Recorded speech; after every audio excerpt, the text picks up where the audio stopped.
broadcasting around the world. You're listening to the Mic Drop Club, hosted by Douglas Hamandishe. Message received. You do not need to know what you need. Just engage with the podcast feed. Providing weekly insights into cool stuff we've read, saw, did, or heard about what made us say, wow, eureka, damn, nothing is off limits. If it motivates and inspires you to reach your goals, then it shall be discussed. Featuring guest interviews from high performers and people of influence, and weekly awards for the best mic drop moment. This podcast is guaranteed to leave you pumped up for the week ahead. Don't just live life. Make life boom. How you guys doing out there? Another episode of the Mic Drop Club.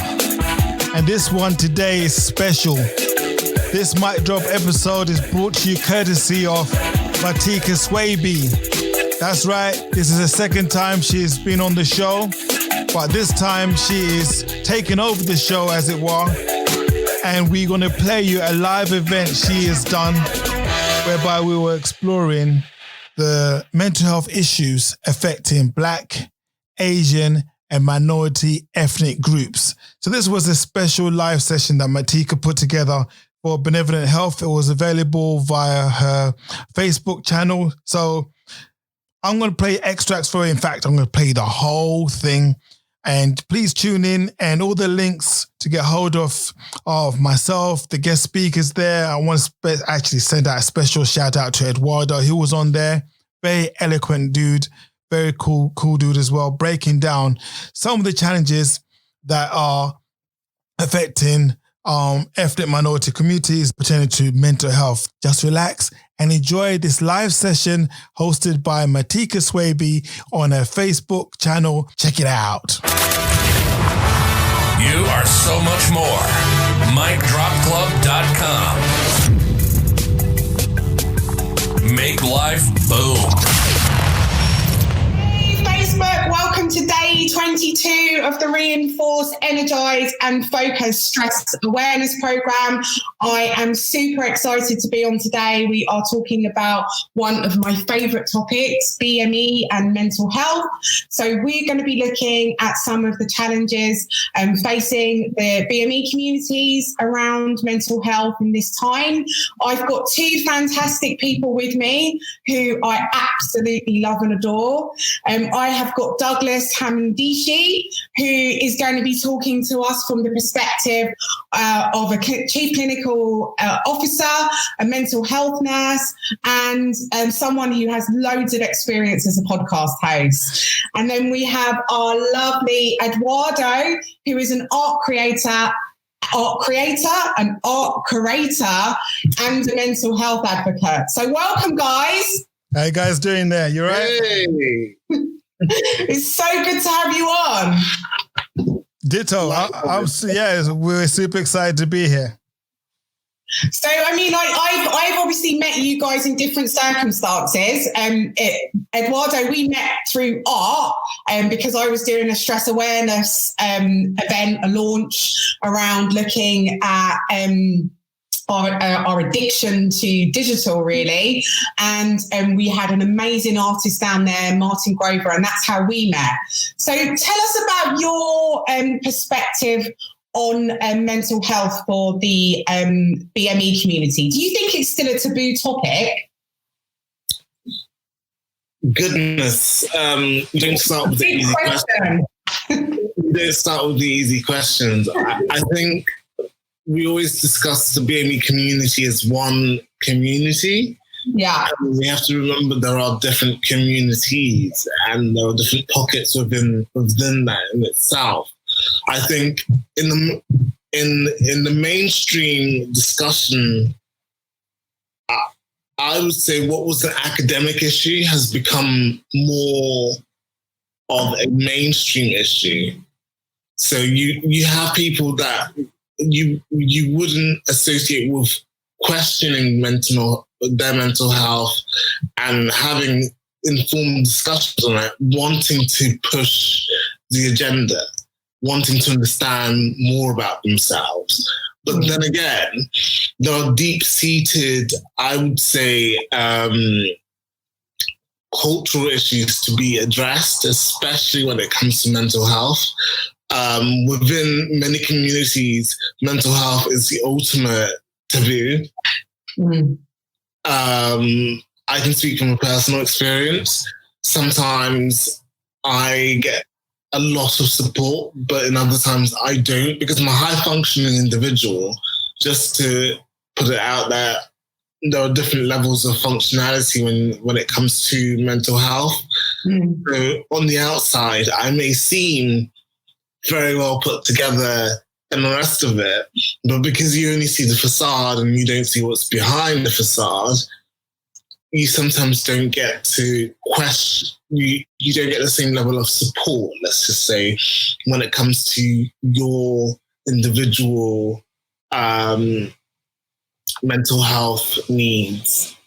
So I would say to that question, it depends. There are a lot of people in the art community who are very, very active in mental health, who discuss it widely and advocate for it to varying levels of success. And there are others who never touch it and who have no shot for mental health because certainly we don't want to understand it. So there's a gulf. Yeah.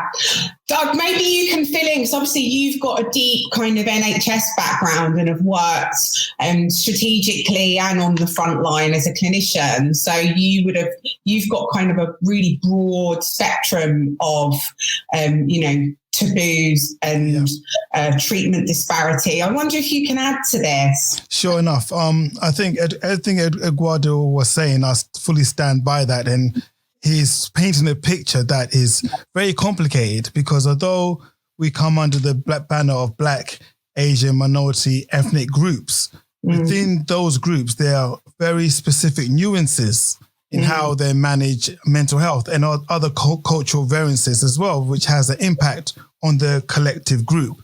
So this sometimes can make it difficult to, say, mobilize a cohesive message in particular to something such as mental health, like how are we addressing it that way? Institutionally, within health, we understand it a lot more in terms of the prevalence, and there's also in terms of what people are experiencing within the narratives of their own lives. Because again, if you're experiencing mental health, for example, and say for example, you take the extreme end of mental health and you're not functioning well, you're starting to hallucinate. Sometimes these things that you are seeing and experiencing are directly associated with your ethnicity, with your cultural background, how you are raised and your belief systems.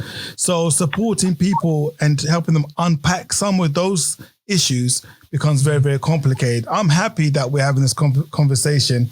And Marteka, I must thank you sincerely that every conversation that we put out, that people like you are brave enough and Eduardo to expose this to the masses, raises the conversation. And I think it's one that needs to go to the highest level in order for us to mobilize the right sort of supports, because there's racism and discrimination that we talk about outside of mental health. Then you also got the social economic factors that we are, people from BAME groups are more likely to find themselves in, the ones when they're socially, economically deprived neighborhoods, all of those types of things. Then you got the stigma that you're dealing with anyway around mental health, and it's great that so many celebrities of that background and outside that background are coming out talking about it.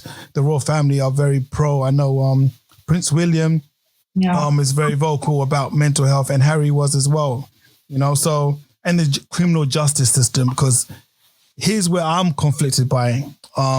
Here's where I find the biggest challenge myself is the criminal justice system.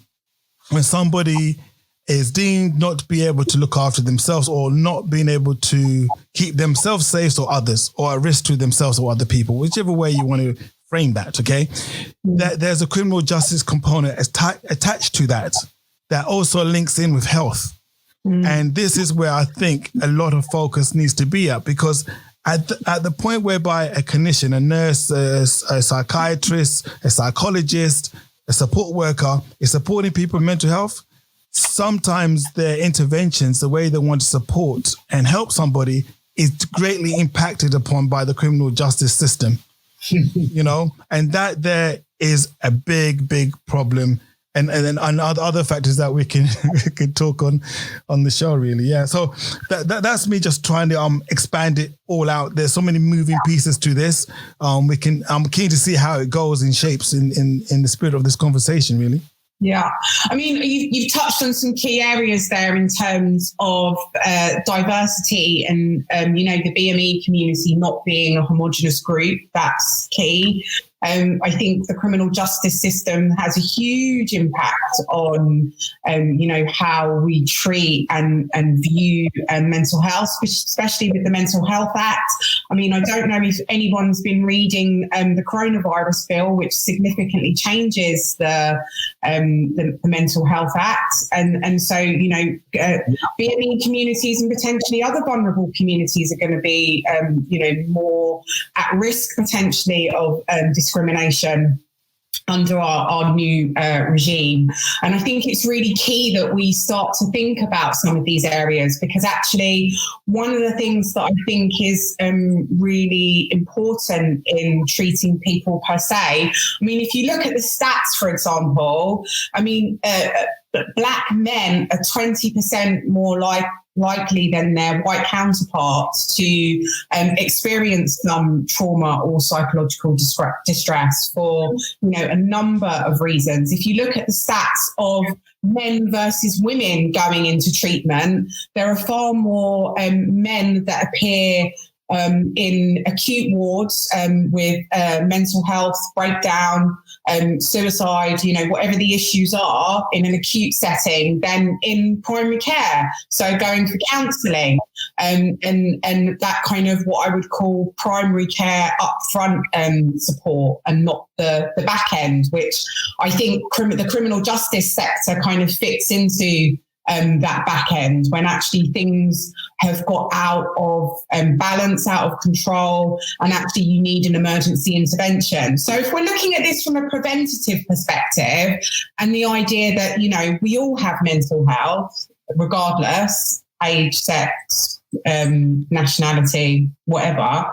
I mean, how do we make, I guess, preventative mental health more accessible to BME communities? And I mean, I know that, we're not one homogenous group of people, but I wonder about the treatment disparity and the challenge sometimes to access support. I mean, you touched on that a little bit, Eduardo, that you're high functioning. So people assume that actually you're okay and you don't need help. And, if you think about how kind of, for example, Black men have been portrayed in the mass media as violent or aggressive. I mean, how easy is it to be vulnerable? I mean, how easy is it for our community to be vulnerable? I think that's a real challenge. That's another really deep question. I really want to go into this one with the perspective that when it comes to being vulnerable within the Black community, there is a load of UK-centric, let's put it down to our sort of neck of the woods, issues. For example, crime disparity affects more the BME community, not just in terms of perspectives, but also in terms of everyday lives, because of the levels of inequality within our society. On the sharp end, it's only just got worse in the last 10 years because of the social security net being atrophied, which has caused a lot of people that were stable in the past to also suffer from mental health issues. So psychosis is not just something that is experienced, I would say, from a personal perspective. There's also societal psychosis that is caused by deep structural issues that have caused people to manifest as being ill. So when you're in a society that valorizes aspects like high functionality in all its most, how can I put it, most obtuse ways, you have to continuously be exercising, you have to be continuously at the top of your game at work, you have to be continuously the family person, you have to be the most sexually active person. The list goes on, economically speaking. Vulnerability is something that is not valorized in any way. Showing vulnerability as a Black male, because of there's a psychiatrist, I think he was. There's a thinker, let's just put him in that bracket. He said something along the lines of, men have a sturdy oak personality. They have to be strong. They have to be, knowledgeable, and they have to also be something else. There was a third element in that component. So there is no space in, if you take an oak tree and the qualities of that material, to allow for porosity and to allow for a barrier to be breached, because you have to continuously remember how society impacts the individual and vice versa. So the ability for us to be vulnerable is always modulated by the conversation being set by others and not by ourselves. Great point. So, Doug, how can we set the narrative then? Because I think people like Stormzy, who came out openly about his own struggles with his mental health. I think like movements like Dope Black Dads are trying to shift the narrative. I mean, what can we do really to change the narrative on this and make it more accessible? Sure, and I think as I alluded to earlier, we're on that journey now, speaking about it. Tearing narratives is the foundation for all civilizations. It's the ability to tell and convey stories, okay? And I think our ability as a group to tell our unique tales within the constructs of the, say, criminal justice system, the mental health systems, society, so when you tell a story, you're not directly criticizing somebody. It allows people to appraise and look at their own value system, say, hey, do we really need a young culture that is, say, glorifying taking drugs, glorifying certain behaviors that could exacerbate mental health issues, for example? Telling stories also allows the perpetrators of these acts that are deemed very negative and destructive to the community to take a look at themselves and say, maybe that was wrong, I could do so. But if you pitch your group acutely opposing, say, the establishment, you end up with another Black Lives Movement situation whereby it's us against them, you know? And this is one whereby it's a collective effort, because just as we describe in the nuances within the BAME community, we're also part of the greater narrative. You know, we feed off each other.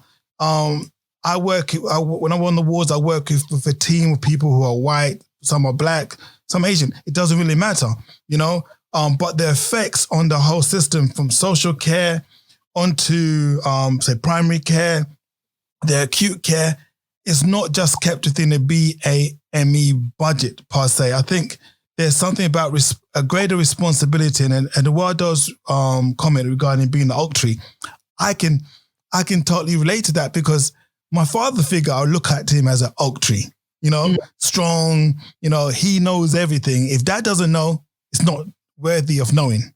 That's how I grew up, okay? Is that the right thing? I don't know. Does that mean my dad's resilient?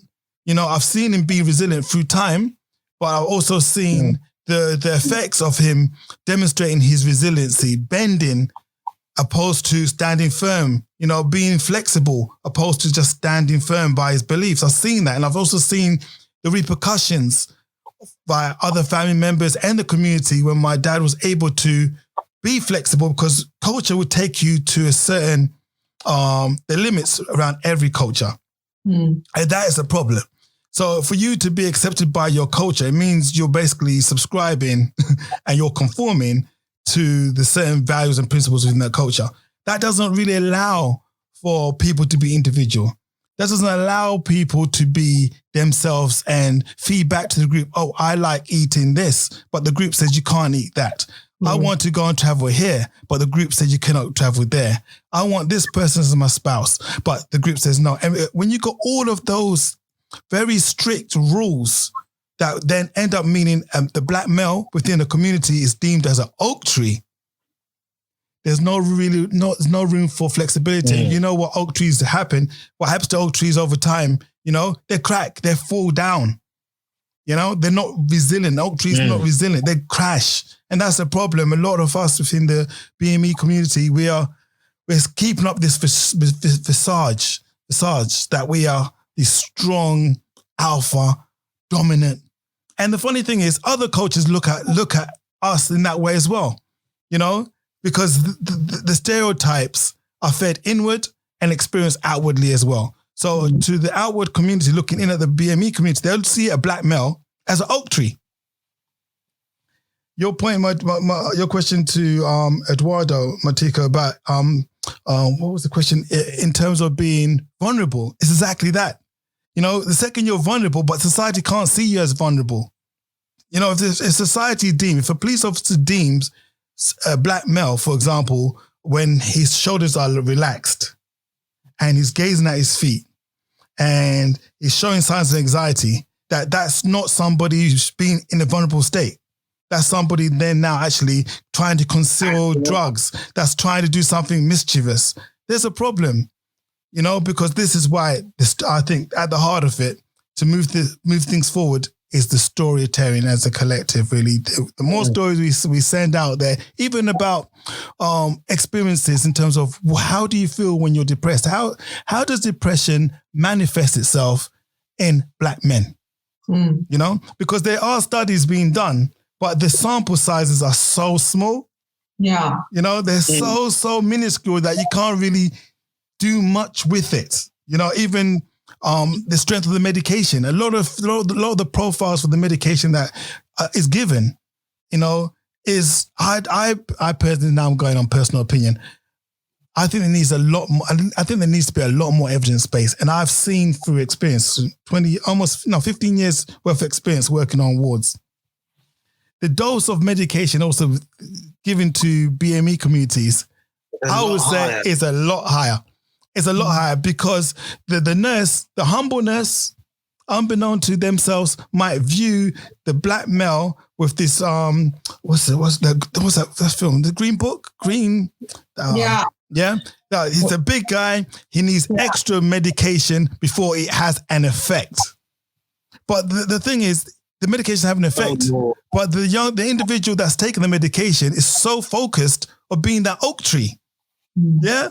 But inside, they are feeling every effect of those chemicals throughout their body. But then the nurse said, okay, up the medication until you see the tremor, until you see, you know, that I think that is a problem. And I don't want to waffle. So Marteka, your job is to keep me on the straight and narrow because we can take it anywhere. But I think it's such a massive subject. I can actually speak to that experience. I remember when I first was diagnosed and had my hospital stay, afterwards, I was put on some medication that would make me tremble, that would make me shake, that would make it visibly and outwardly present that I was experiencing something else. When I remember quite to an extent, when I was in the hospital, the medication that I was put on was completely different. So just to that point, there is a lot to be said when it comes to perceptions in terms of how we present, but also mental health professionals on the sharp end, as in not the nurses. We're talking about doctors. You know, we're talking about psychiatrists. Most of them happen to be white. very middle class, and not. I don't think I've ever been seen by a Black mental health doctor. That's a great point. I mean, that kind of moves us nicely into like cultural nuances. And, you know, I used to design services for a long time. And one of the things that I find really interesting around being culturally relevant is actually being assessed or seeing people that look like you. And that's not just with Black communities. I think that, I mean, we used to have a service for Turkish Kurdish community as well. And the worker used to go into the gabes, like the CAFs, locally and talk to people just generally about, you know, life and how they were coping and, you know, provide that kind of informal support. And actually that made a big difference to, you know, inpatient stay in mental health hospitals. So sometimes I think the way we think about things can be so kind of formal and, you know, I appreciate nice guidance. I think we need it. It standardizes care. That's one of the things that I'm very proud about in the NHS. But also, I think that we perhaps underlook or don't pay attention to actually all those informal support communities that really make a difference in cultural settings. And so, I guess my question to both of you would be: how do we make this relevant? How do we engage BME communities, and not just you know, Black men, but you know, a wide range of ethnic minorities and communities? How do we engage them? How do we make treatment culturally specific instead of creating barriers? Wow, that is massive. Eduardo, do you mind if I come in? No, I don't. Go. Okay. How I'm going to address this one?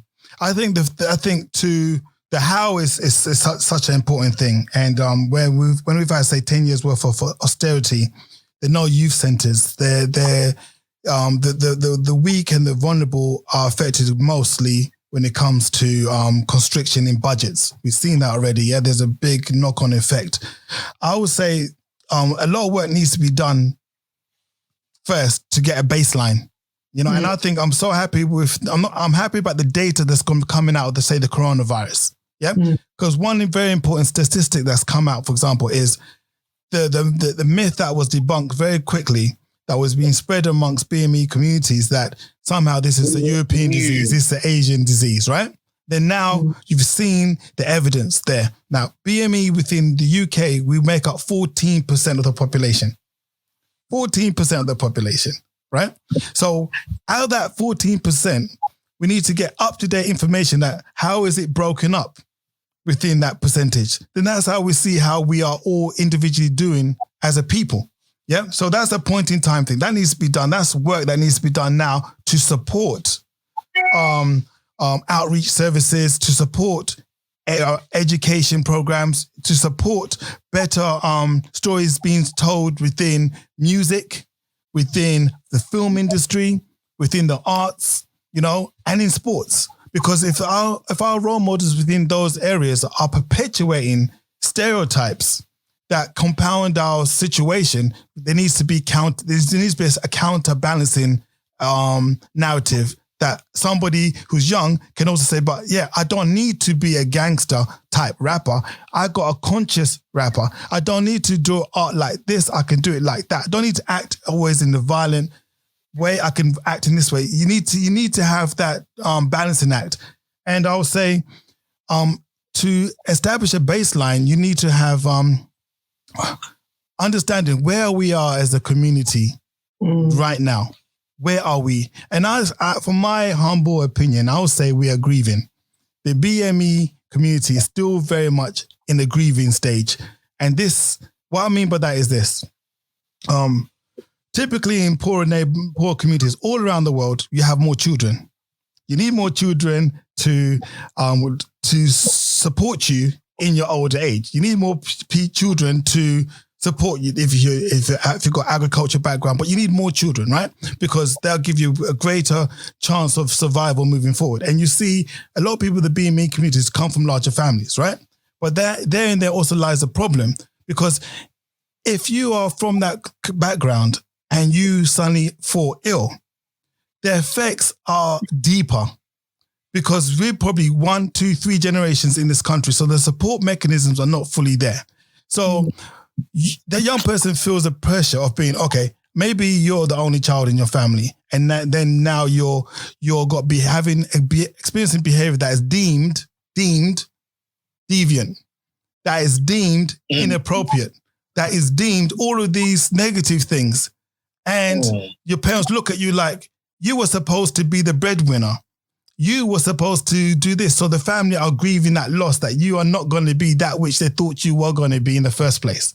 That's an extra burden on that individual that's their white counterpart might not need to carry to the same degree. There's not that pressure that you are the one, you're here, you're fortunate enough, half your family are spread across different countries and they need that check coming from you once a month.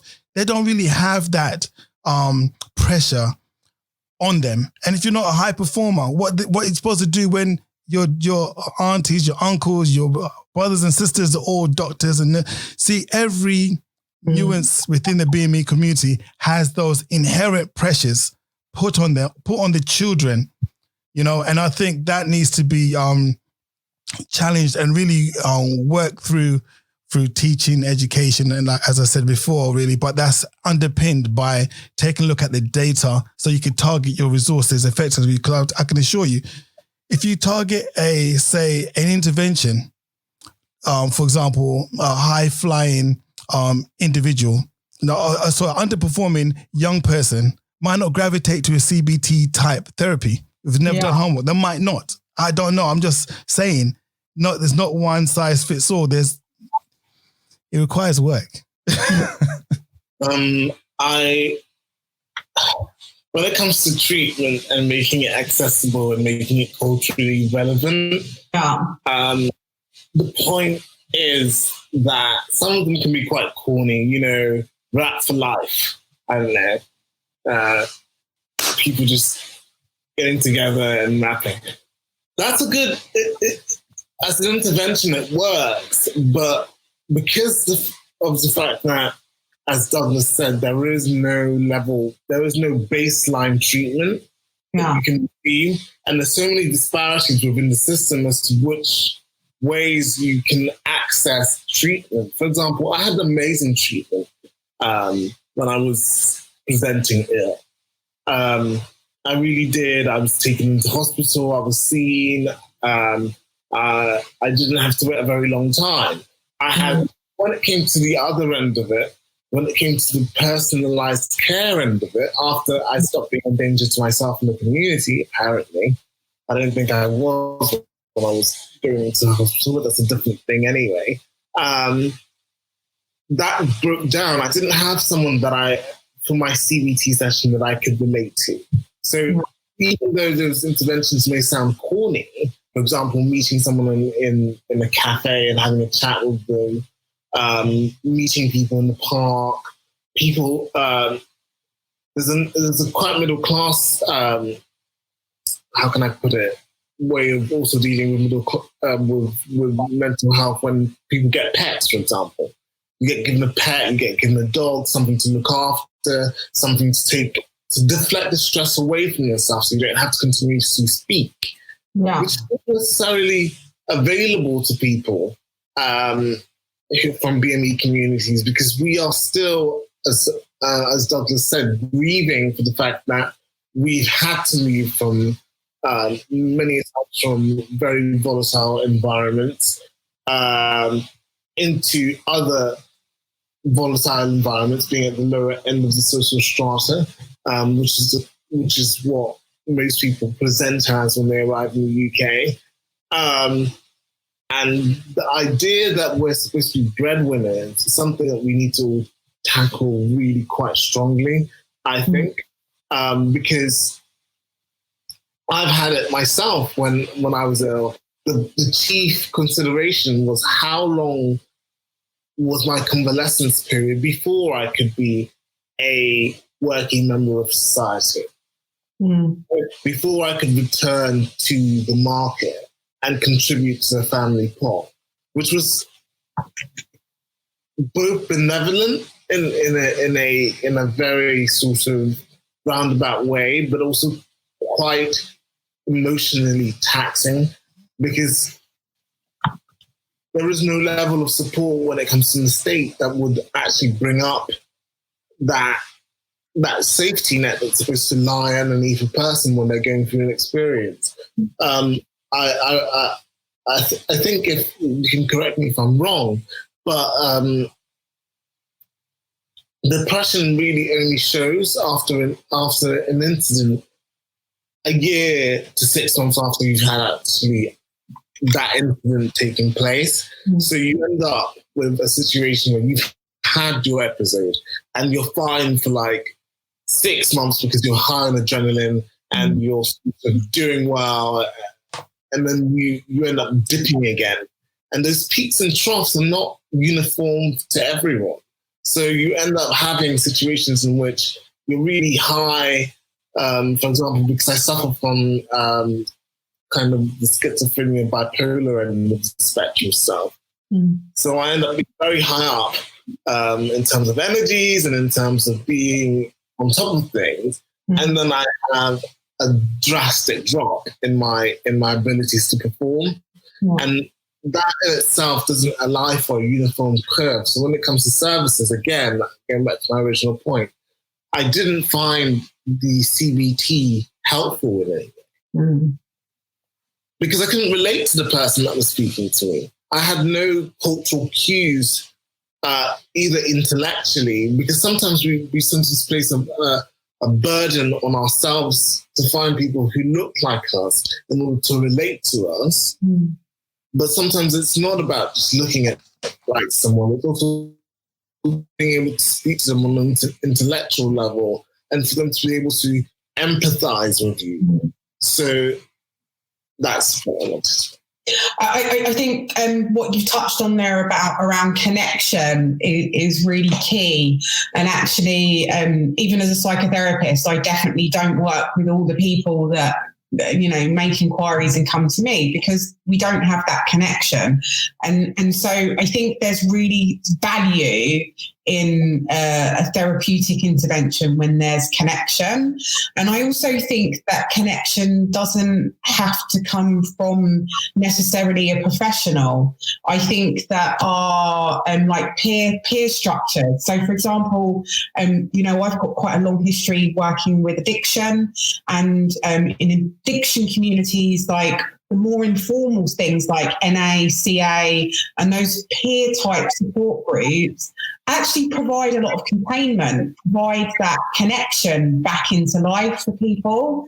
And I think, you know, when you've been in a really highly structured environment where, you know, you have a time to eat, you have a time to take your medication, you know, you've got the nurses looking after you, you've got your psychiatrist coming at a certain time, having all of that structure, when mental health is poor, you know, or you're really suffering, it's actually really helpful. It gives you a sense of boundaries, gives you a sense of containment, who you are. And then all of a sudden for that to be removed and you're at home and all of a sudden no one's going to like wake you up and, you know, help you for your breakfast or come round and make sure you're taking your medication and all of that stuff. I mean, I think the reality is as well, like a lot of our community services are really struggling resource-wise, not just within the NHS, but in, you know, in our community, in the third sector. I think that, you know, the funding cuts, as you've talked about, Doug, have taken away a lot of that support and those services. And actually, that's kind of what we need to stay healthy. So I think it goes back to my thoughts again on prevention. And, you know, we're not going to cure schizophrenia or bipolar, you know, it is what it is. But actually, all those people suffering with depression, anxiety, stress, all the things that, you know, all of us experience at some point in our mental health. And, you know, I imagine even if you have a clinical diagnosis like bipolar, there are periods of time when you feel stressed. Like, how do we access support that's relevant to us and that we can connect to and make those relationships and, you know, have communication with someone that kind of gets what we mean? I think what you're saying there is key in terms of communication, connections, and engagement. And one of the things we're doing right now is connecting.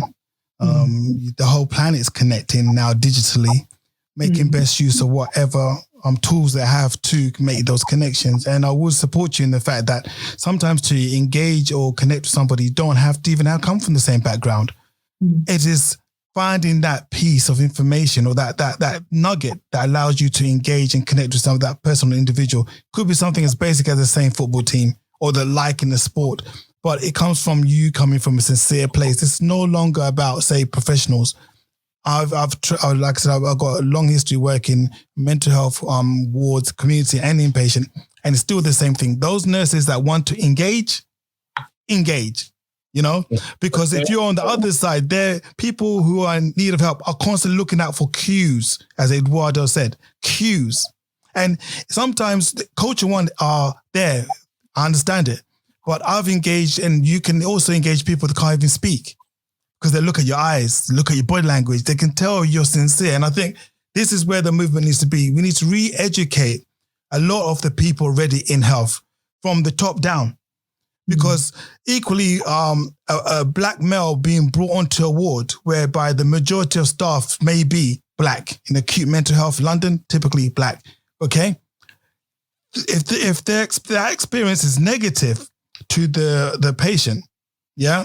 Person coming in, seeing the look on disappointment, despondency, rejection, all of these things, that's going to also compound the mental health. It's also going to make them feel 10 times worse and delay the recovery. And I would also say that support needs to be there in terms of access to broadband. I know Jeremy Corbyn had this big dream, everyone has free access to broadband, but I really think that people who are very vulnerable should have free access to connect and make connections, because no matter what a state can do, and right now we're looking at a nanny state, the state needs to help us come out of this coronavirus situation. I totally get it. I respect it. However, the reality of people who are going through mental health crisis, as Eduardo alluded to, they're self-managing right now. Even if they have an intervention for 1 hour a week from a community mental health nurse, if you calculate how many hours that is across a year, probably less than 5% of the time. So 95% of the time, somebody mental health is self-managing, and then they lose those self-managing skills when they're brought into hospital because of the structure. So something about the structure also needs taking a look at, because if we're discharging our patients or individuals back in the community and they've never demonstrated their own ability to be autonomous in taking medication, their own ability to be autonomous in applying for a job, and all of these skills that they're supposed to do the second they leave the ward. The average stay for somebody in a mental health ward is 28 days. It's a month. So a month of being de-skilled. The day before you're brought in, you were self-managing, and you could argue to what degree you're self-managing. But I'll pose this question. To somebody that doesn't have mental health, how are you managing? Is every day good for you? Is every day you're optimal and you're high performing? No, it's not. So the same thing, the day before somebody's brought into hospital for treatment, they are self-managing. They've got the rights to self-manage, and that's taken away from them. So the structure, I totally agree with you about the structure being there is fundamental, because we don't have a safety net. A lot of people in BME community, there's no safety net. There's no grandma you can go to and stay to look. It's just you and either a parent who's working round the clock to fund you. And this is why we're seeing these workers typically dying of coronavirus, because some of them should be at home. Some of them are not well enough to be at work, but the pressures are real. So re-educating the educators, right, and the caregivers and around mental health, so they can be best placed to support. They're not going to look down at people who look like them as misfits. Look at them. They will look at them in a humanistic manner. Yeah, what they're going through is a society. It's all our responsibility. It's not just, oh my God, you let us down. No. I'm a big believer that we need to put programs in place to get in those institutions, and they are institutions, and do some education to the people that also deliver the care. And Eduardo, any strategies that you would add to that? So we've got establishing a baseline so we can measure properly, having different narratives, so we're shifting the narrative so we can hear from all of those different groups and it's not a homogenous issue. There's some kind of grieving going on in the community, and how do we work through that? How do we support that? And then there's also something about education and to caregivers and people working in healthcare. I mean, if you had to give one tip to someone like yourself who, been in the system, who's now highly functioning, out and about, getting on with their life, but actually you do still need support, you have vulnerable periods, what would be your takeaway from this conversation to them? I would say, just on the back of what Douglas has said, in a way, it's about being vicious with yourself and with your own independence. Because when you need help, you need help. But it shouldn't also come at a cost of you using the skills to look after yourself. Because I think my personal experience currently, I live alone. So I have to get up. I have to motivate myself up. I have to cook for myself. I have to wash. I have to do this, that, and the other. And those skills were engendered in me quite early on.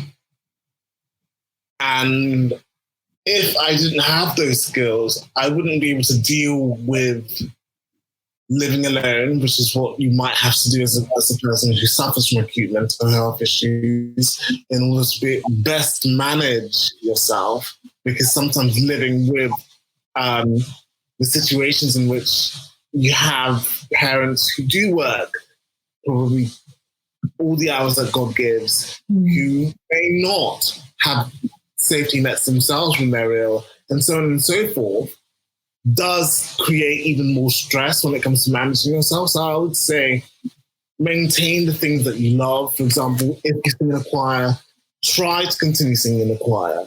If you write poetry, try to continue writing poetry. I've been suffering from sort of reoccurring thoughts lately, which have also seeped into my dreams and into other parts of my general aura. And what I did was the other day, I put on I lit a candle. I sat and stared at it, and I started writing out all of the thoughts that I couldn't express verbally because they were taboo. Sometimes it's about also ourselves having the skills given to us, but when we're feeling the lowest, that we can self-motivate out of that situation without necessarily having to rely on others, because we have to also think about it in the sense that currently everyone's going through something. Yeah. And it's a universal thing, even your health workers, the person that is supposed to be, even your parent, is going through something. So if you have your own skill set that you can unpack to the best of your ability. So I understand, because as someone who walks up and down the high street, which I live off, who probably needs help currently and hasn't been receiving any, and he's almost like a town crier. He's manifesting his psychosis in stealing from local shops and stuff like that. And I see, and I, as a person who's gone through the whole process, I see that no one's there for him in that stage. But I would say we also have to have a toolkit, which is why I think this conversation is important, that we, as people who have our own mental health issues, can also draw upon. I think that's spot on. We need a toolkit, and actually that, some of us we're all in different places, and how it manifests is different. We're not, one homogenous group of people. And I think that all of us have kind of expressed that in our own ways. And I really want to thank you for coming on today. I've really enjoyed this conversation. We absolutely must continue it in some other form. We need to work that out. And I just want to thank everyone that has been watching this live or on the replay. If you have any questions, please post them. We will come back to you. Even if you're watching on the replay, it's not too late. You can ask a question. Also, if you would like to start to get some of those tools that Eduardo has been talking about, please download the Stress Awareness Program. We will send that out to you and you can start to build those tools. So thank you for today, guys. Thank you so much. Live from the UK, broadcasting around the world. You're listening to the Mic Drop Club, hosted by Douglas Hamandishe. Message received. You do not need to know what you need. Just engage with the podcast feed. Providing weekly insights into cool stuff we've read, saw, did, or heard about what made us say, wow, eureka, damn, nothing is off limits. If it motivates and inspires you to reach your goals, then it shall be discussed. Featuring guest interviews from high performers and people of influence, and weekly awards for the best mic drop moment. This podcast is guaranteed to leave you pumped up for the week ahead. Don't just live life. Make life boom.